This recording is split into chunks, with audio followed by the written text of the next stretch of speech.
কিছু যদি কেউ হক আদায় করে পড়তে চায়, বিশেষ করে হাক্কা তিলাওয়াতি এই শব্দের ব্যাখ্যায় তিনি বলেন, কেউ যদি হক আদায় করে কিছু পড়তে চায়, চারটা শর্ত তারে মানা লাগবে। কয়টা? আপনি যে দুনিয়ার হাসানা পেয়েছেন, মিলান তো। এই চারটা হক আদায় করে যদি আপনি পড়তে পারেন, বুঝবেন আপনি কোরআন পেয়েছেন। দুনিয়ার 1 নাম্বার হাসানা আপনি পেলেন। 1 নম্বরের শর্ত হচ্ছে এটা শুদ্ধ করে পড়া লাগবে। বাংলাদেশের 100 জনের 95 জন কোরআন শরীফ শুদ্ধ পড়তে পারে না। কথা বলে না, মানিয়ে বলছি, এটা জরিপ। 100 জনের 95 জন শুদ্ধ করে পড়তে পারে না। সারা জীবন আপনি দোয়া করলেন রব্বানা আতিনা ফিদ দুনিয়া হাসানা, আপনার দোয়া তো কবুল হচ্ছে না। যদি হাসানা পেতে চান, এই রমজানটা কাছে লাগান, শুদ্ধ করে কোরআন পড়বই। সিদ্ধান্ত নেন, পারবেন ইনশাআল্লাহ। আমি গ্যারান্টি দিয়ে যাচ্ছি, যদি শুদ্ধ করে পড়তে পারেন। দ্বিতীয় শর্ত হচ্ছে এটা বুঝতে হবে, পুরা রমজানে 1 পারা করে হলো মাতৃভাষায় অর্থ পড়ে পড়ে পুরাটা শেষ করে। একটু যদি আপনার আয়ত্ত হয়ে যায়, জেলখানায় 3টা বছর যেহেতু আমি একবারে ছিলাম, 150 বারে কোরআন পড়েছি, আর 70 থেকে 75 বার বাংলা শেষ করেছি। আমার কাছে তো অনেক সহজ লাগে। আপনি একবারই রমজানে শেষ করে দেখেন, শিরিক বেদাত আপনাকে দিয়ে কেউ করাতে পারবে না। মক্কা মদিনায় শিরিক নেই, তার বাস্তব প্রমাণ হচ্ছে ওরা সন্তান জন্মের পরে কোরআন হাতে তুলে দেয়। আর আমাদের দেশে কোরআনে কারিম দেওয়ার সিস্টেম গুলো আমরা আরো আস্তে আস্তে হারিয়ে ফেলছি। শিক্ষা ব্যবস্থায় এমন এমন চ্যাপ্টার দেওয়া হচ্ছে, কোরআন শেখা তো দূরের কথা, এরা শরীর থেকে শরীফা হয়ে যাচ্ছে। বাংলার মুসলমানেরা এই চ্যাপ্টারটা যদি শুধু 7 এর ক্লাসে থেকে যেত, কিছুই বলতাম না। কয়েকদিন পরে এই মানসিক বিকারগ্রস্ত লোকগুলো, অসুস্থ মানুষগুলো আন্দোলন করবে। ক্লাসের সিলেবাসে যখন আছে, এটা আমরা বাস্তব জীবনেও চাই। হাইকোর্টের মাধ্যমে কেস করে যখন বলবে আমি শরীফ নিয়ে, এখন আমি শরীফা, আমার হোস্টেলে সিট দেন, মহিলা হোস্টেলে। আরে ভাই, যে হোস্টেলে আপনার মেয়ে থাকে, আপনার বোন থাকে, আপনার ফুফু থাকে, কথা বলে না কেন? বেটা শরীফ ছিল, সকালে বিকালে শরীফা দাবি করে আপনার মেয়ের সাথে বোনের সাথে মহিলা হোস্টেলে থাকবে। যতই শরীফা হোক, মাল কি বলেন? তখন আপনার মেয়ের সাথে আপনার বোনের সাথেও ঠিক থাকবে। সেদিন একজন জিজ্ঞাসা করছে, হুজুর যুবক যুবতী এক বেডে ঘুমানো জায়েজ আছে? জায়েজ আছে, কিন্তু ওরা ঘুমাবে, ওরা ঘুমাবে। আপনারা মাল তো শরীফ, বেকালে শরীফা দাবি করে এখন যদি আপনার মেয়ের কাছে থাকে, বলেন তো 10 মাস পরে আপনার মেয়ে আসবে অবৈধ সন্তান পেটে নিয়ে। কিছু বলতে পারবেন না, কারণ এটা তো দেশের আইন হয়ে গেছে। বেশি কিছু বলতে যাবেন, আপনার নাম আবার মামলা হবে। আমার নামে ভুয়া মামলা দিয়ে 3 বছর যদি আটকিয়ে রাখতে পারে, আপনি রাষ্ট্রের বিরুদ্ধে চলে যাচ্ছেন, আপনার বিরুদ্ধে মামলা আসলটা দিয়ে 20 বছর চলে রেখেছেন। এই কারণে কথা বলা লাগছে, আগামীতে যেন দেশটা জারজ দিয়ে ভরে না যায়। সাথে মাতাল হলো কানে, ঠিক আছে, ওরা জানে যে অনেকেই বুঝবে না, কিন্তু আলেম যারা, তারা তো বুঝে ফেলেছে এদের দুর্বিসন্ধি কি। 1 থেকে মাস্টার্স পর্যন্ত আপনি কোরআনে কারিমকে দেন সিলেবাসে, যদি শুধু শুদ্ধ করে পড়া আর বোঝার মতো সিস্টেম থাকে, দেশে ঘুষ চলবে না। আমি এই চোখে দেখেছি, শিক্ষক অজু করছে, ছাত্র পানি পায়ে ঢেলে দিচ্ছে, কাদা লেগে আছে, কাদা সাফ করে দিচ্ছে। উস্তাদের 9 মাস বয়স, মাত্র 4.5-5 বছর বয়স, এতটুকু ছেলে। আমি এই চোখে এইটাও দেখেছি, বিশ্ববিদ্যালয়ে ক্লাস চলছে, মাস্টার্সে ছাত্র জোকা দিয়ে পিটাচ্ছে শিক্ষককে, বলছে শালা করে মেরে। এটাও তো ছাত্র, ওইটাও ছাত্র।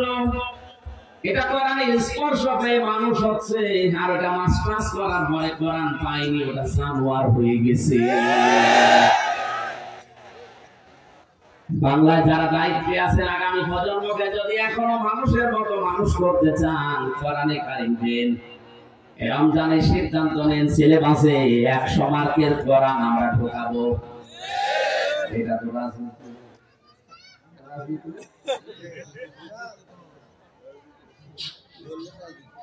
কোথায় চলে যাচ্ছে? আর ভাই আপনি আমি হুজুর না আর 50 বছর পরে মাটির নিচে থাকবো।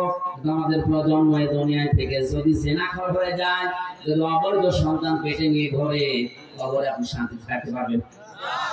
দুনিয়ায় যেগুলো রেখে গেলেন এগুলো যা করবে ফিলাক্সিলোর হয়ে বিকাশ হয়ে সব কবরে যাবে। এখন যদি বলেন হুজুর আমার বিকাশ নাম্বার খোলা নেই, এমনি করে যাবে? খোলা লাগবে? যা রেখে গেছে কি খোলা লাগবে?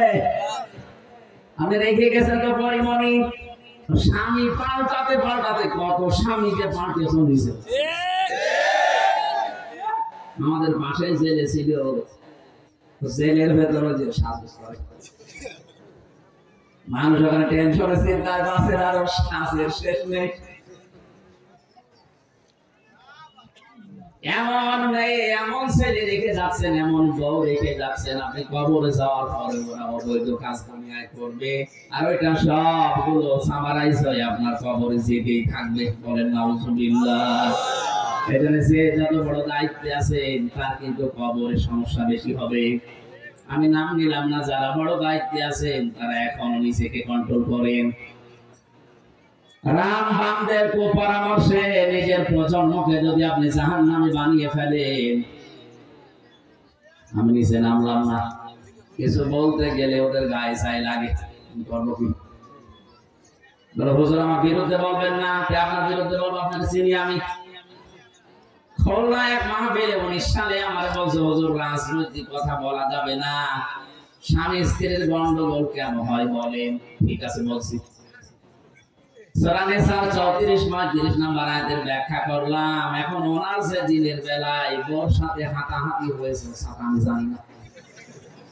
রাতের বেলা খাবার ওনার বাড়িতে গেছি, আমার সাথে কথা বলছে না, মুখ গোমরা করে আছে। কি ভাই কথা বলেন না?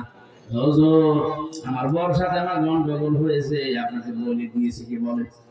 ওনাকে বলেনি না, আপনি যা বললেন সব আজকে আমাকে বলে দিয়েছিল। বলেছে একজন কোরআনে কারিমে 1000 বছর আগে আল্লাহ নিজে বলেছেন যে এই এই কারণে গন্ডগোল হয়, আর এটা মিটানোর পদ্ধতি এই। আপনি যদি ওই কাজ করেন আপনার গন্ডগোল তো হবেই। কথা বলে না কেন? এই জন্য আমাদের এখন উচিত, এই মুহূর্তে উচিত কোরআনে কারিম শুধু পেয়েছি বললেই হচ্ছে না, এটা শিখতে হবে। শুধু শিখলেই হবে না, এটা বুঝতে হবে। শুধু বুঝলেই হবে না, যতটুকু বুঝবেন ওর উপরে প্র্যাকটিক্যাল লাইফ সাজাবেন। শুধু সাজালেই হবে না, এটা যেন মানুষ মানতে পারে সেই ব্যবস্থা করে দেবেন। সব বললাম কয়টা? এরপর কোরআন পড়ার ব্যাপারে 3টা শব্দ আমি পেয়েছি, কিরাআত ওয়া তালাওয়া। এই 3টা অভিধান বেদটা যারা অভিধান বেদটারা লিখেছেন, 3টাই পড়া, বোঝা, আমল করা আর মানুষের কাছে পৌঁছিয়ে ব্যবস্থা করা মানা। এবার আপনি বলেন তো, আপনি দুনিয়ার হাসানা আসলে পেয়েছেন কিনা? আমাদের দেশে সর্বোচ্চ জায়গা যিনি আছেন, ওখান থেকে আমি হামজা পর্যন্ত সারাই বলছি রব্বানা আতিনা ফিদ দুনিয়া হাসানা। আসলে আমরা কোরআন পেয়েছি? বলেন না, পারি না। কারণ এই 4টা বিষয় আমরা এখন মানতে পারছি না। শুদ্ধ করে হয়তো আমরা পড়ি, বোঝানোর চেষ্টা করি, কম বেশি আমলও করছি, কাজেও লাগাচ্ছি। 4 নম্বরে দেশের মানুষকে এটা মানানোর ব্যবস্থা করা দরকার। এই কাজ করতে গেলে তখন আমাদের উল্টাপাল্টা নাম দিয়ে দেয়। এক কথা বলছেন আল্লামা আহমেদ শফিক যতদিন পর্যন্ত কোরআন পড়েছে কোনো সমস্যা তার ছিল না এই দেশে। যতদিন বুঝেছে কোনো সমস্যা ছিল না। কম বেশি আমলও করেছে নিজের সার্কেলে, কোনো অবস্থায় সমস্যা হয়নি। যখনই বলেছে না এর ভেতরে যা আছে আমি মানুষকে মানাবো, এর ভেতরে আছে আল্লাযীনা ইয়াসুনা রাসূলুল্লাহ, লাহুম আযাবুন আলীম, যারা রাসূলকে কষ্ট দিচ্ছে দিবে তাদের জন্য ভয়ঙ্কর শাস্তি আল্লাহ রেডি করে রেখেছে। সুতরাং এই দেশের মানুষ যেন নবীকে কষ্ট দিতে না পারে, গালি দিতে না পারে, এ বিষয়ে আমি সোচ্চার। ডাক দিয়েছিলেন শাপলা চত্বরে, রাম আর বাম রাম নামই পাল্টিয়ে দিয়েছে তেতুল হুজুর। আহমেদ শফি কত সুন্দর নাম, নামটাই পাল্টিয়ে গেছে। সুতরাং কোরআন পেয়েছি, কোরআন আমার ঘরে আছে, মাথার উপরে রাখা, এ কথা বললে হচ্ছে না। এই চারটা হক আদায় করা লাগবে। উলাইকা ইউমিনুনা বি, এরা আমার কোরআন বিশ্বাস করে। আমা ইয়াকফুর বিহি ফাউলাইকা হুমুল খাসিরুন, যারা এই চারটা শর্ত মানে না, ওরা কোরআন বিশ্বাস করে না, ওরা ক্ষতিগ্রস্ত। বলেন নাউজুবিল্লাহ। আমরা দুনিয়ার হাসানা পাইনি। আমি সামারাইজ করছি খুব তাড়াতাড়ি, আমার যেতে হবে সে নড়াইল মাশরাফুল মরতুজা রকম মাগরিবের পরে। এখানে 8টার সময় উঠা হুজুর, তুলতে 9টা বেজে যাবে। দ্বিতীয় নম্বরে কোরআনের হেদায়েত পাওয়া। আমি সবগুলো তাফসীর থেকে নোট করেছি, একটাও বানিয়ে বলছি না। এখন যদি বলেন আমি কোরআনের হেদায়েত পেয়েছি, কে বলছে আপনি কোরআনের হেদায়েত পেয়েছেন? নরসিংদীর গিরিশচন্দ্র সেন, এ বেটা হিন্দু, আমার চাইতে কোরআন বেশি পড়েছে, বেশি লিখেছে, বেশি বুঝেছে। এখানে যত আলেম আছে আমি সহ কেউ বুকে হাত দিয়ে বলতে পারবেন না পুরা কোরআনের প্রতিটি শব্দের অর্থ আমার জানা আছে, কারো বলার সাহস নেই। আমারও মনে নেই, আমি পড়েছিলাম, এখন আবার স্টাডি করা লাগবে, দেখা লাগবে। কিন্তু ওই হিন্দু বেটা পড়া কোরআন শরীফের প্রতিটি শব্দের অর্থ জানা ছিল, তাফসীর পর্যন্ত লিখেছে। আপনি ভাবেন তো, আপনার চাইতে আমাদের চাইতে কোরআনও পড়েছে কত বেশি, বুঝেছে কত বেশি, লিখেছে কত বেশি, কিন্তু কোরআনের হেদায়েত পেয়েছে। বলেন, মারা যাওয়ার পরে কবর পেয়েছে, জানাজা পেয়েছে, কি করিস? পড়ে ফেলেছে। আপনি বলছেন আমি কোরআনের হেদায়েত পেয়েছি, তো কোরআনের হেদায়েত পাওয়ার জন্য যে 500 আয়াত থাকা দরকার আমাদের সমাজে একটাও নেই। কিভাবে পেলেন? এর ভেতরে 500 আয়াত আছে শরীয়তের বিধান, এগুলো সব বর্ডার। এই বাংলাদেশ পার হতে হলে ভারতের যতগুলো বর্ডার আছে, যে কোনো বর্ডার দিয়ে পার হতে হলে আপনাকে পাসপোর্ট দেখানো লাগবে। কথা বলেন না কেন? আল্লাহ পাক দুনিয়ায় বর্ডার দিয়েছেন 500। কত? তিলকা হুদুদুল্লাহ, এগুলো আল্লাহর হুদুদ, বর্ডার। এই বর্ডার গুলো যেন ক্রস না হয়। যে সমাজে এই বর্ডার ক্রস হয় না, ওইটাই হেদায়েতের সমাজ। আমাদের দেশে, আমাদের সমাজে সব বর্ডার ক্রস করে অলরেডি চলে গেছে আমরা আমেরিকায়। দেশটা এখন গেড়াকলে পড়ে আছে। এদিকে একদিকে আমেরিকা, আর একদিকে চীন আর রাশিয়া আর ভারত, আমরা মাঝখানে। এদিকে গেলেও মরবো, ওদিকে গেলেও মরমারা করবো। এখানে শুধু প্রধানমন্ত্রীর দোষ নয়, করবে কি? যেদিকে যাবে সেই দিকেই মায়ের খাওয়া লাগে। একটা গেড়া করে আমাদের ফেলে দিতেছি। এ কথা বলতে গেলে এটা আন্তর্জাতিক পর্যায়ে ষড়যন্ত্র হবে, আমি জানি। দুনিয়ার হাসানা আমরা আসলে পাইনি। 3 নম্বরে দুনিয়ার হাসানা, পরিশ্রম করতে পারা, শ্রম দেওয়া, এটা দুনিয়ার হাসানা। আজ হাজার হাজার মানুষের চিন্তা ভাবনা, কোনো কাজ করবো না, শুধু বসে বসে খাবো। কিসের দোয়া করেন আপনি? রব্বানা আতিনা ফিদ দুনিয়া হাসানা। পরিশ্রম করা, এটা দুনিয়ার হাসানা। দুনিয়ার কোন নবী বসে খায়নি, সব পরিশ্রম করে দিয়েছে। আদম নবী চাষ করে খেত, হযরত দাউদ নবী লোহা পিটিয়ে সোজা করে খেত, আমাদের নবী মুহাম্মদুর রাসূলুল্লাহ ব্যবসা করে খেত। 48,000 পীর এই বাংলাদেশে, একটারও কোনো কাজ নেই, শুধু বসে বসে খায়। দেখুন, সরকারি চরিতে 48,000-এর উপরে পীর, আরে ময়মনসিংহ বিভাগে তো আরো বেশি। ঘরে ঘরে পীর, কোন কাজ আছে আপনি বলেন? অথচ নবীর হাদিস হচ্ছে আল কাসিমু হাবিবুল্লাহ। আমার ভাইরা, পৃথিবীতে পরিশ্রম করার জন্য আল্লাহ মানুষকে বানিয়েছেন। লাকাদ খালাকনাল ইনসানা ফি কাবাদ, অবশ্যই আমি আল্লাহ মানুষ বানিয়েছি কঠোর পরিশ্রমের মাধ্যমে। একে পরিশ্রম করা লাগবে। এজন্য মসজিদে নামাজ শেষ হয়ে গেলে আর মসজিদে থাকাও ঠিক না। ফাইদা কুদিয়াতিস সালাতু ফান্তাশিরু ফিল আরদি ওয়াবতাগু মিন ফাদলিল্লাহ। নামাজ যখন শেষ হয়ে যাবে ছড়িয়ে যাও জমিনে। কোথায়? জমিনে ছড়িয়ে আপনি কি করবেন? ওয়াবতাগু মিন ফাদলিল্লাহ, আল্লাহর ফজল, আল্লাহর রিজিক অনুসরণ করেন, অন্বেষণ করেন। এখানে আমাদের উচিত হচ্ছে পরিশ্রম করা। আজ আমাদের দেশে 18 কোটি মানুষের হাত আছে, 36 কোটি। এগুলো যদি আমরা পরিশ্রমের হাত বানাতে পারি, পৃথিবীর কারো কাছে হাত পাতা লাগবে না। দুনিয়ার হাসানা আমরা আসলে বুঝি নাই। 4 নম্বরে দুনিয়ার হাসানা পৃথিবীর নিরাপত্তা তৈরি করা। আজ আছে নিরাপদ? চাচা এরশাদ বেশি থেকে বলেছিল যে দুনিয়াটা এমন হয়ে গেল, বাংলাদেশ বাইরে গেলে গুম হয়ে যায়, আর ঘরে থাকলে খুন হয়ে যায়। যুবতী মেয়ে কলেজে যাবে, বিশ্ববিদ্যালয়ে যাবে, মা চায় নামাজে বসে দোয়া করছে, আল্লাহ মেয়ে কি একা আসবে না জামাই নিয়ে আসবে? নিরাপত্তা নেই আজ আমাদের।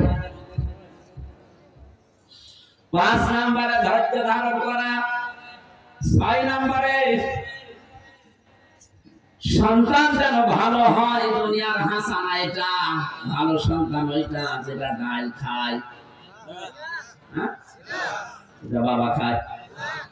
গত কয়েকদিন আগে একটা ভিডিও ঘুরছে ইন্টারনেটে, দেখেছেন 4 জন ছেলে আর 2 জন মেয়ে। লোকটার স্ত্রী মারা গেছে প্রায় 15 বছর আগে। এই 6 ছেলে মেয়ে মিলে বাবার সম্পদ সব নিজেদের নামে লিখে নিয়ে বাবাকে রাস্তায় ছেড়ে দিয়েছে।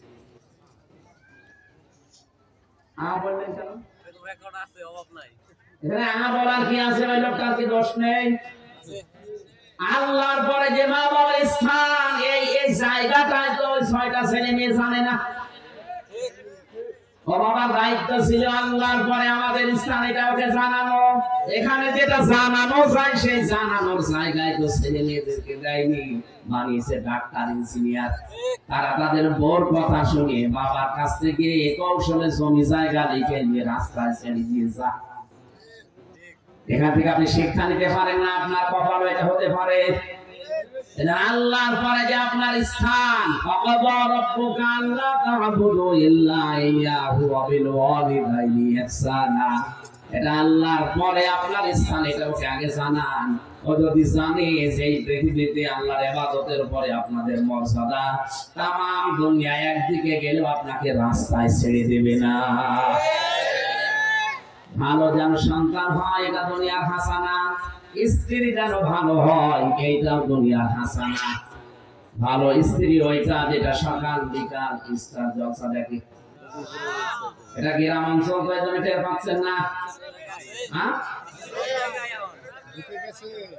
সারা দিন বসে বসে সিরিয়াল গুলো দেখে, প্রায় 37টা সিরিয়াল চলছে।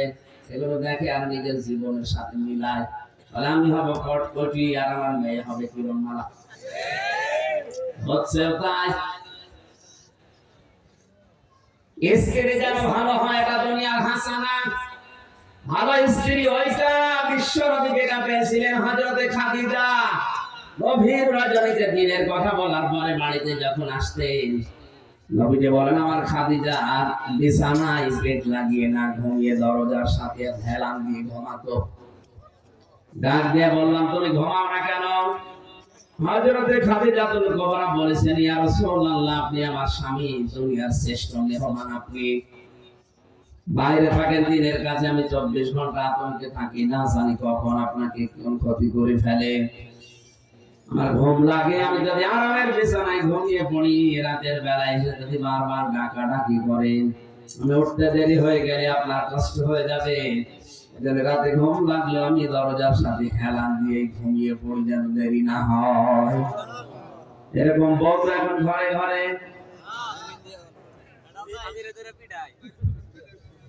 হ্যাঁ, ওরা রাত জেগে থাকে কিন্তু আপনার জন্য না, সিরিয়ালের জন্য। এই পৃথিবীতে দুইজন মহিলাকে আল্লাহ একজনকে সালাম দিয়েছেন আর একজনকে জান্নাতে ঘর বানিয়ে দেখিয়েছেন। দুইজনকে দিয়েছেন স্বামীর জন্য। খাদিজাতুল কুবরা তাকে আল্লাহ সালাম পাঠিয়েছেন স্বামী ভক্তি করার জন্য। হযরতে আসিয়াকে জান্নাতের ঘর দেখিয়েছেন স্বামী ভক্তি করার জন্য। সূরা তাহরিমের 12 নম্বর আয়াতে আছে, 11 নম্বর আয়াতের শেষের দিকে আছে, তার হাতের ভেতরে প্রেক লাগিয়ে পায়ের ভেতরে প্রেক লাগিয়ে মাথার উপরে গরম তেল দিয়েছে তার স্বামী ফেরাউন। হযরতে আসিয়া এক কঠিন অবস্থায় স্বামীর উপরে বরদুয়া দেননি, বলেছিলেন রব্বি নাজ্জিনি মিনাল কওমিস সালিমিন। যে খালি প্রাণ দিয়ে রব্বি নাজ্জিনি, হে আমার রব তুমি আমাকে বাঁচাও এই জালেমদের কবল থেকে, আমার স্বামীর অত্যাচার থেকে আমাকে বাঁচাও, কিন্তু স্বামীর উপরে তুমি গজব দিও না। ও জামালপুরের মেয়েরা, এত বড় কঠিন যন্ত্রণাদায়ক মুহূর্তে স্বামীর জন্য তিনি বরদুয়া দেননি, আর আপনি একটা সাবান কম হলে বরদুয়া দেন মানুষ। নবীজি জাহান্নামে মহিলাদেরকে মেরাজের রাতে বেশি বেশি দেখেছেন দুইটা কারণে। এক নাম্বার কারণ ছিল তারা স্বামীর নাফরমানি করে। জিবরাইল বললেন এরা স্বামীর নাফরমানি করার কারণে জাহান্নামে বেশি। কি করে নাফরমানি করেছে? সারাটা জীবন এই লোকটা মাথার ঘাম পায়ে ফেলে আপনাকে খুশি রাখার জন্য, সুখ শান্তি দেওয়ার জন্য চেষ্টা চালায়। হঠাৎ একটা শাড়ি কম হয়ে গেলে বাবা মা তুলে আপনি গালি দেন আর বলে ফেলে তোর ঘরে এসে আমি জীবনে কিছু পেলাম না। এটা হচ্ছে আপনার নামাজ রোজা ওই কালো বোরকা সব শেষ। এরকম বউ আছে, কার হাত তোলেন তো? না শরমে না, ভয় নেই। কারণ জানে যে এটা ভিডিও হচ্ছে, এখন যদি বাড়িছে ইউটিউবে দেখে যে হাত তুলেছে, খাবার বন্ধ হয়ে যেতে পারে। সম্মানিত মা বোনেরা, যাক আপনারা ভালো আছে, আমার মনে হয় এই ওয়াজ এলাকায় না করাই ভালো ছিল। স্ত্রী যেন ভালো হয়, এটা দুনিয়ার হাসানা। ভালো স্ত্রী ওইটা যার ভেতরে 4টা গুণ পাওয়া যায়। এক নম্বরে স্বামী বাড়িতে আসলে দুনিয়ার সব কাজ বাদ দিয়ে স্বামীকে খুশি করার চেষ্টা করে। স্বামী যদি বাড়িতে আসে মেয়েদের জন্য পারিবারিক সব কাজ বাদ। স্বামীর দিকে যদি কেউ তাকিয়ে তাকে খুশি করতে পারে, হাসি খুশি দিয়ে হোক, যেভাবে হোক, যদি কাজু কতু দিয়া লাগে তা দেবেন। নিজের স্ত্রী কাজু কতুলের সমস্যা আছে।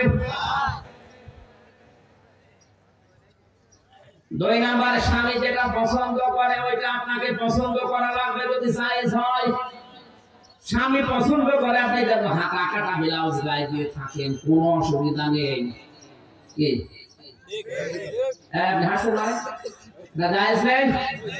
স্বামী পছন্দ করে যে আপনি ঘরের ভেতরে খোলাখুলি থাকেন, কোনো অসুবিধা নেই। স্বামীর সামনে যদি চুল বের করে থাকেন আরো সওয়াব হবে। এই চুল যদি স্বামী মাখিয়ে অন্য কাউকে দেখান, কিয়ামতে এটা সাপ হয়ে কামড় দেবে। আল্লাহর নবী বলেন কেউ যদি স্বামীর দিকে তাকিয়ে হাসি দেয়,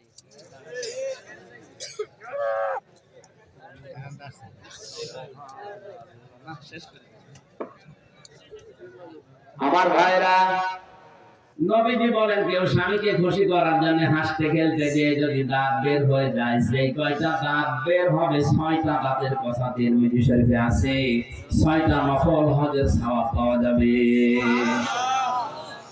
সুবহানাল্লাহ বলতে তোমার জিনিস আছে বাড়িতে যে এখন তুমি কোন হাসি ডাকবা? ভাবির হাসি ডাকা ছাড়া আর কাজ আছে?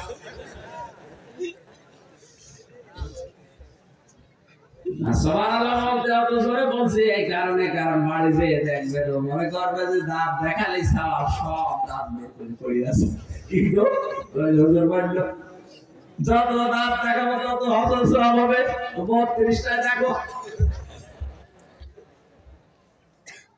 সন্তান স্ত্রীকে ভালো করার জন্য, হাসানা করার জন্য আপনি একটা দোয়া পড়বেন নামাজের পরে, রব্বানা হাব লানা মিন আজওয়াজিনা ওয়া যুররিয়াতিনা কুররাতা আ'য়ুনিন ওয়াজআলনা লিল মুত্তাকিনা ইমামা।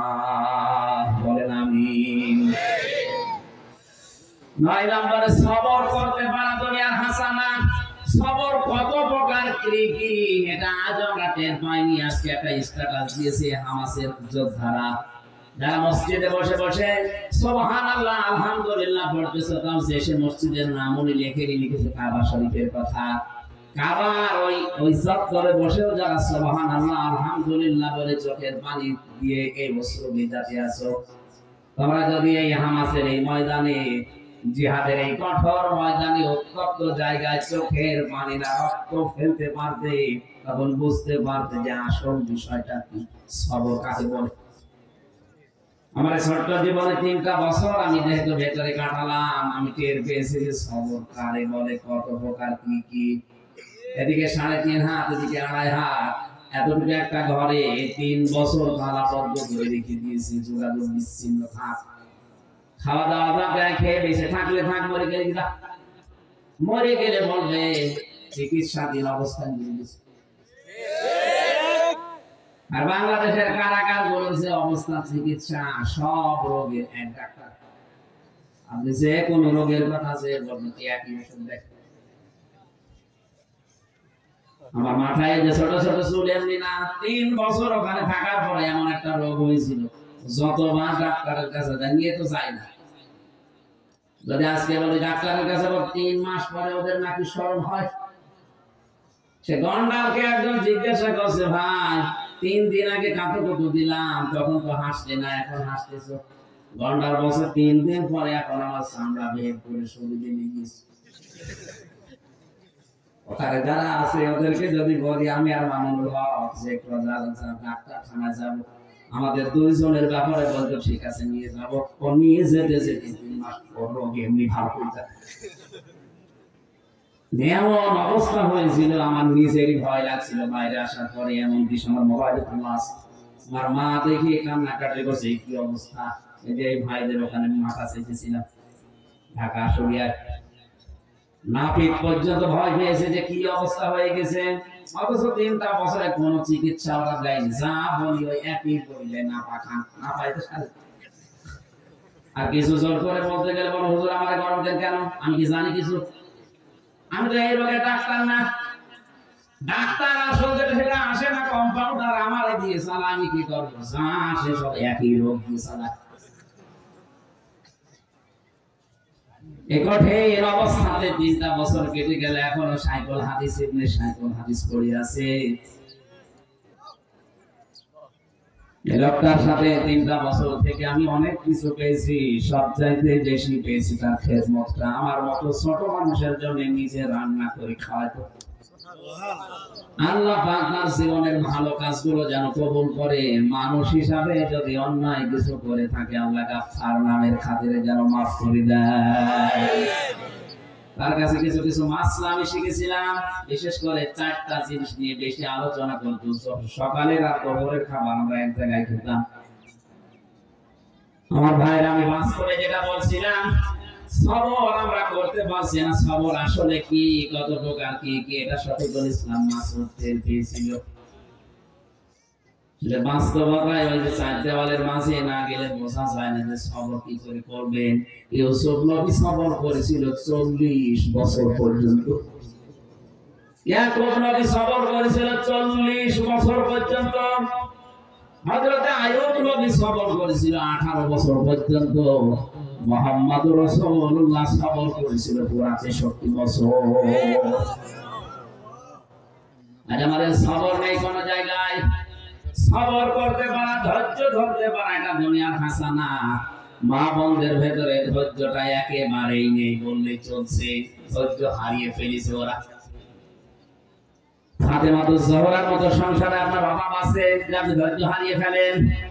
3 দিন উনি না খেয়েছিলেন, তারপর সুদের সাথে টাকা লাগাননি। আজ হাজারো মহিলা স্বামীকে দিয়ে এই ব্যবসা করাচ্ছে, সংসারে অভাবের দোহাই দিয়ে। 10 নম্বরে কোরআনের সমাজ তৈরি করতে পারা দুনিয়ার হাসানা আমরা পাইনি। আখিরাতের হাসানা যে 5টা, মরণ যেন ভালো হয়, এটা আখিরাতের হাসানা। ভালো মরণ ওইটা যেটা গলায় দড়ি দিয়ে হয়, হ্যাঁ বিষ খেয়ে হয়, কোনটা? শাহাদাতের মরণ। সারাটা জীবন আমরা এই দোয়াই করব, আল্লাহুম্মা ইন্নী আসআলুকা শাহাদাতান ফি সাবিলিক। হে আল্লাহ, তুমি মরণ দিলে সাধারণ ভাবে দিও না, শাহাদাতের মরণ দিও। বলেন আমিন। শাহাদাতের মরণ তো গাছতলায় বসে হু হু করলে পাওয়া যায়।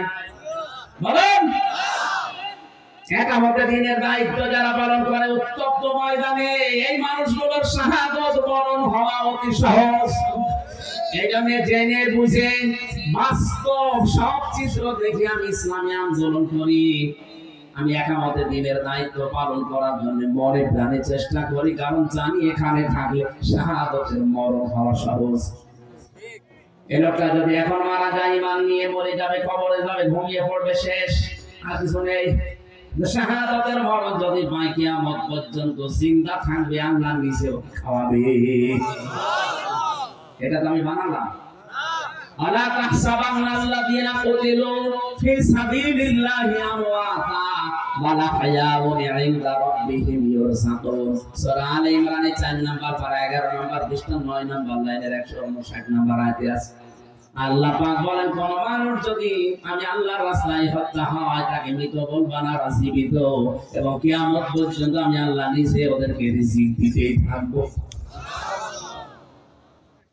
2 নম্বরে কবর যেন ভালো হয়। ভালো কবর ওইটা যেটা পাকা করা হয়। বলেন, হযরত ওসমানের মতো মানুষ পড়ে আছে, জান্নাতের সার্টিফিকেট পাওয়া, তাহলে একটা পাথর দেওয়া। আর বাংলাদেশে গরু ছাগল মজে যায়, কবর 3 তলা হয়। কোথায় পেয়েছে না ভাঙাবে, সব কবর ভেঙে দেবে।